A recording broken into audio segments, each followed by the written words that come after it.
The story opens in 1937, inside a hotel room at the Wilshire Grand in Los Angeles, where we see Hannon Fuller, a wealthy businessman, writing a letter meant for one of his employees. In this letter, he admits that he's stumbled upon something dangerous, a discovery he believes might even get him killed. After finishing, he heads into the hotel's ballroom, where one of the staff greets him and asks if he will take the same table. But Hannon refuses and checks his watch instead, as if he's in a hurry. He then goes over to a counter and hands the letter to a bartender named Ashton. Fuller tells him that a man named Douglas Hall will eventually come asking for it. Later, as Fuller takes a cab home, Ashton can't resist and secretly opens the letter to see what's inside. Back at his house, Fuller goes straight to bed beside his wife. But as soon as he lies down, everything changes. He suddenly wakes up in a lab in Los Angeles, year 1999. Here, it's revealed that the 1937 city, along with its people, is nothing more than a virtual simulation created by Fuller's billion-dollar company, which has built an advanced virtual reality system. Soon after, Fuller visits a nearby bar and orders a martini. A little later, he heads to a payphone tucked in the corner. While the bartender watches him, Fuller leaves a message for Douglas on his answering machine. Before he can finish, a shadowy figure appears behind the bar's back door. Strangely, Fuller doesn't resist. He willingly goes with the mysterious man, as if he trusts him. Outside, in a shadowy alley, Fuller is about to reveal his dangerous secret to the mysterious man. But before he can say a word, the stranger suddenly pulls out a knife and stabs him, killing him instantly. The next morning, we shift to Douglas Hall, Fuller's protege and a computer engineer. He wakes up in his apartment, switches on his answering machine, and heads to the bathroom. To his shock, he discovers a blood-stained shirt stuffed in his trash can. At the same time, he hears a recorded message from Detective McBain of the LAPD, asking him to come down to Fuller's office. When Douglas arrives, he is horrified to see Fuller's lifeless body. The detective begins questioning him about the company's secretive project, but Douglas insists it's classified. The two then move to Fuller's office, where they meet a woman named Jane, who introduces herself as Fuller's estranged daughter. Douglas is stunned. Fuller had never once mentioned having a daughter. As McBain takes Jane aside for questioning, Douglas asks Jane if they have met before, but she says no. Douglas heads up to the 13th floor of the building. There, one of the programmers, Whitney, mourns the loss of their boss. It's revealed that the company has been working on a virtual reality simulation of 1937 Los Angeles. Whitney explains that Fuller had been slipping into the simulation repeatedly, even though they were still months away from the official trial run. Suspicious, Douglas asks Whitney if he knew anything about Fuller having a daughter named Jane. But Whitney has no clue. Growing wary, Douglas glances out the window and spots Jane leaving in a cab. Convinced something about her doesn't add up, he secretly decides to follow her. Meanwhile, Detective McBain corners Whitney with his own questions about the project. Whitney explains that the virtual world is filled with simulated humans who don't realize they're just computer programs. The reason Fuller chose 1937 Los Angeles was that he longed to relive his younger years. Elsewhere, Douglas manages to track Jane to a nearby hotel. He intercepts her in the lobby and demands to know what she last discussed with Fuller. Jane reveals that her father wanted her to come from France to help him shut down the VR project altogether. Once again, Douglas is taken aback. Fuller had never hinted at canceling their work. Later, Jane meets with her lawyer to discuss the company's future. To her surprise, she learns that Fuller made a last-minute change to his will, naming Douglas as the heir to his empire. Douglas hears the same news from McBain and is just as baffled by this unexpected twist. The detective also confirms that Fuller called Douglas the night before he died. He also warns him not to leave town, as he is now a suspect in the case. That night, Douglas discovers a message from Fuller on his answering machine, one he had overlooked earlier. In it, Fuller explains that he has hidden something important for him inside the 1937 Los Angeles simulation. Curious and unsettled, Douglas rushes back to the office and insists on entering the virtual world. Whitney strongly objects, but after enough pressure, he reluctantly agrees and sets the timer for 120 minutes. Douglas lies down in the chamber while Whitney begins the transfer of his consciousness to John Ferguson. Once completed, Douglas is soon transported into the body of Ferguson, a humble bank clerk. Disoriented, he stumbles into the restroom to collect himself. He recalls Whitney's words, Fuller often entered the simulation by taking over the life of an antique shop owner named Grierson in Pasadena. Determined to follow the same path, Douglas hails a cab and makes his way there. When he arrives, he meets the shopkeeper, who looks exactly like Fuller. The old man seems faintly familiar with Douglas, yet doesn't truly recognize him. Of course, this is only natural. The man is nothing more than a character generated by the VR system. Douglas then follows another lead and heads to the Wilshire Grand Hotel, guided by Whitney's earlier information. Inside, he encounters Ashton, the simulated bartender. Douglas asks if Fuller left behind any message or letter for him. But Ashton, who secretly read the letter before, lies and insists he knows nothing about it. Douglas begins to feel dizzy as his time in the virtual reality starts running out. He rushes to the restroom, where his simulated body suffers a seizure, and then he wakes up back in his office. Whitney asks him how he felt inside the simulation, and Douglas replies that it was incredible. The people in that world seemed just like real humans. However, he admits that he never got the letter from Ashton. Meanwhile, back in the virtual reality, the real John Ferguson steps out of the restroom looking confused. He asks the bartender, Ashton, where he is. At that moment, Ashton realizes that everything he read in Fuller's letter was true. Back in the real world, Douglas meets Jane inside a hotel ballroom, where he confesses that Fuller tried to reach him just before his death. Yet, no matter how hard he tries, Douglas can't recall whether he actually spoke with him that night. Troubled by the memory gap, he begins to fear that he might have killed Fuller himself, and that the memory was somehow wiped away. Jane urges him to go to the police and distance himself from the virtual reality system altogether. Their tense conversation softens as the two share a slow dance on the ballroom floor, which ends with a kiss. That same night, police storm Douglas's apartment and arrest him as the prime suspect in Fuller's murder. Detective McBain explains that security footage shows Douglas's car near the bar on the night of the killing. To McBain, the motive is clear. Fuller wanted to shut the project down, while Douglas stood to gain from keeping it alive. With that, Douglas is thrown into prison as the investigation continues. But soon after, Jane shows up at the station and bails him out. Determined, Douglas tells her that the only way to uncover the truth about Fuller's death is to dive back into the VR system once more. Douglas heads back to the office, sets the timer for 120 minutes, and once again settles into the chamber. Moments later, he wakes up inside the body of John Ferguson, right in the middle of a dance contest. Douglas suddenly walks out, ignoring his partner, who angrily shouts at John to return or risk disqualification. But Douglas pays her no attention and keeps walking. Soon after, Douglas makes his way to Grierson's shop. He calls out to him from outside, but there's no response. Desperate, Douglas throws a small stone at the window, waking Grierson, who angrily warns that he'll call the police. Douglas quickly explains that he can shed light on Grierson's strange dreams and why there are gaps in his memory.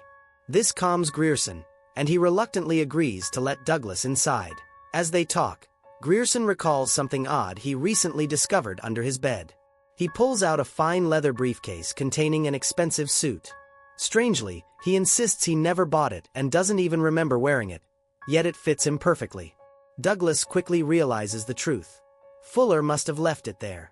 Whenever Fuller entered the simulation through Grierson's body, he would don the suit and head to the Wilshire Grand Hotel. The two then travel to the hotel, where the staff greets Grierson as if he were Fuller himself. One woman suddenly hug and kiss him.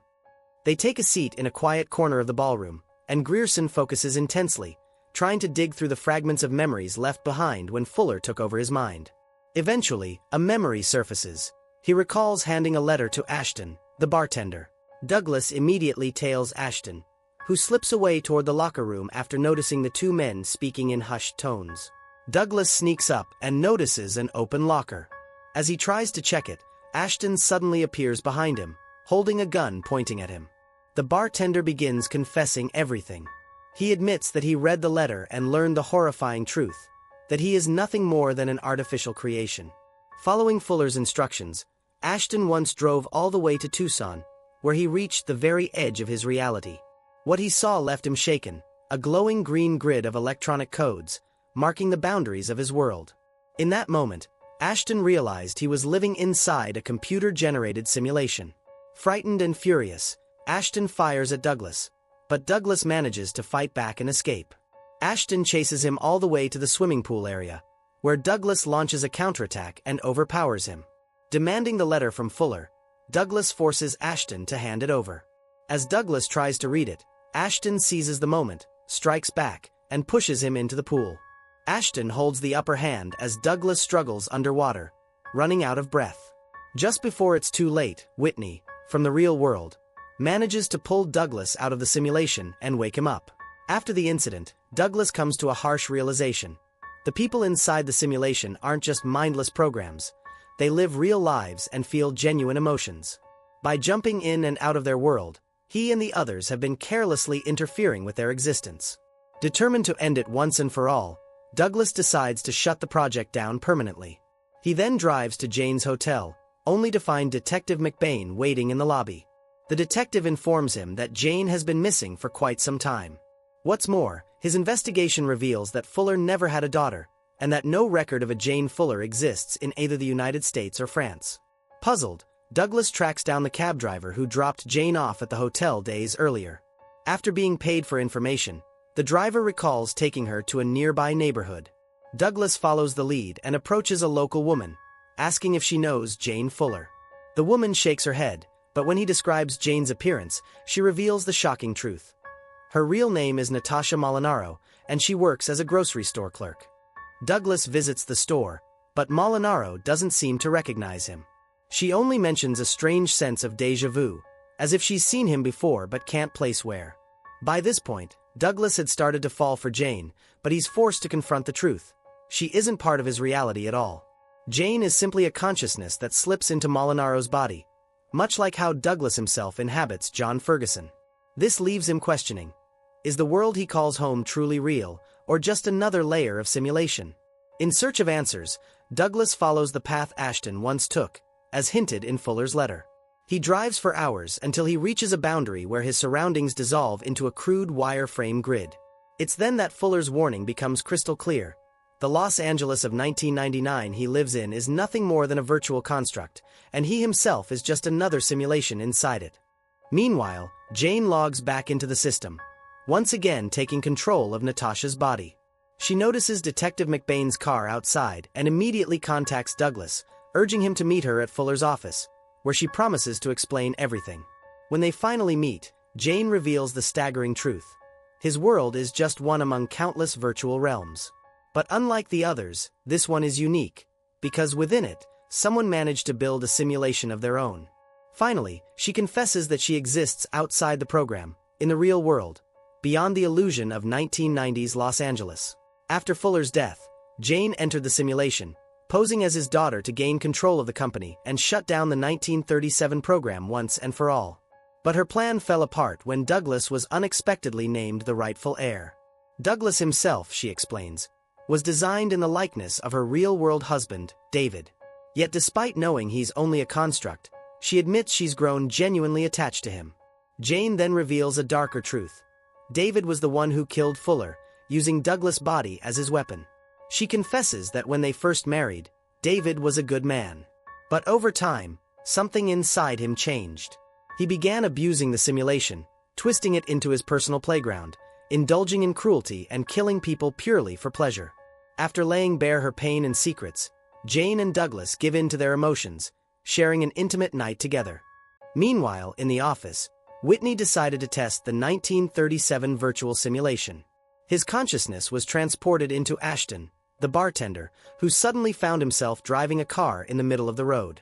Disoriented and confused, he nearly caused an accident before quickly pulling over to the side. Moments later, a police officer approached and asked to see his license. Whitney nervously searched but managed to find one and handed it over. The officer simply warned him to be more careful next time. But just as the officer turned to leave, a strange noise echoed from the trunk of the car.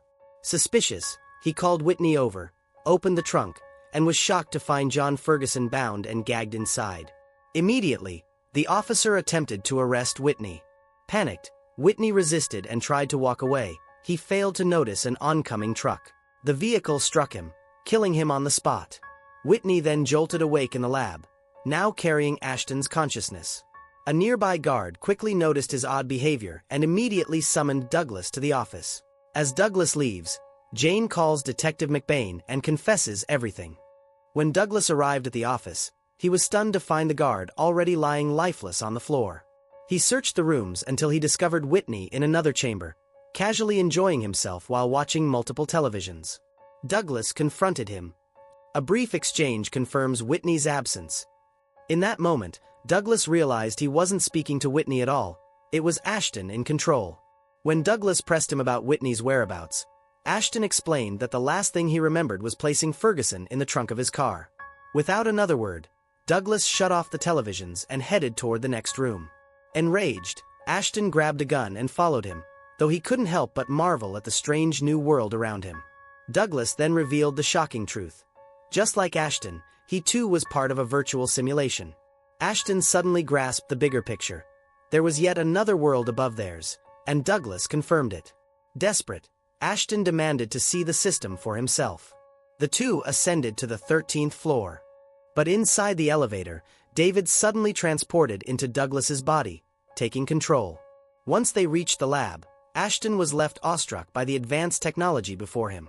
But David, now inhabiting Douglas, seized the gun and without hesitation shot Ashton, killing him instantly. Soon after, David returned home and approached Jane in bed. As he leaned in to kiss her, he whispered in her ear, "Honey, I'm home." Startled, Jane pulled away in shock. David. She muttered, immediately getting out of bed and hurriedly dressing herself. David, consumed by jealousy, demanded to know why she had fallen in love with a simulation. Jane replied that it was because Douglas reminded her of the man David used to be. Enraged, David slapped her across the face and tried to choke her. But Jane fought back, grabbing a nearby lamp and smashing it against his head. Seizing the chance, she fled into the elevator and rushed down to the ground floor. Her relief was short-lived. The main exit door was locked tight, leaving her trapped. Moments later, David emerged from the elevator, slowly advancing toward her with malicious intent. But before he could strike, Detective McBain burst onto the scene and shot him dead. As the chaos settled, Jane turned to the detective and bitterly asked why it had taken him so long, since she knew David would eventually plug back in. It was then revealed that Jane had orchestrated her husband's death, trapping his consciousness within the simulation. This allowed Douglas's artificial mind to inhabit David's body in the real world. In the final scene, Douglas awakens in 2024, lying in David's bedroom and still connected to the VR system. He removes the headgear, steps outside, and he saw a newspaper dated 2024, which left him confused. He then headed to the living room, where he found Jane waiting for him. She leads him out into a futuristic Los Angeles, where he finally meets her father, the real Hannon Fuller. Thank you for watching. If you enjoyed this video, like and subscribe for more mind-bending recaps.